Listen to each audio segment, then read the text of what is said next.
This video guys, akong ipakita sa inyo ang paglaag ng Jungjung din sa Riyadh. Bango din namo sa akong asawa, unya kaninga time paiksitay na siya. Padulungan na sila sa Dubai. Sa atong mga kabayan lihang, abi nila og ang Riyadh, grabe kayo kamingaw. Kaling Riyadh, naaga po ni sila kalingawan din hi. I-open na din nila din ang mga banda-banda, mga kanta-kanta, mga videoke.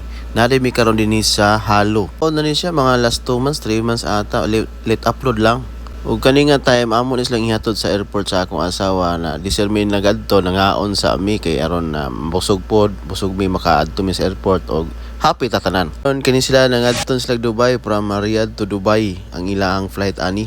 Kay nakakita din sila opportunity sa Dubai, pwede kayo from Riyadh to Dubai if na ay employer nga mo hire sa inyo. Sumuonin hitabo sa ako ang igsuon nga nangadto sila og Dubai. Ug kanina din nga time gipakanta din ning best friend sa akong igsuon sa stage. Ayo mga customer din ni magkanta-kanta pod. Kita na ning halo sa Siliman niya, Riyadh Kingdom of Saudi Arabia.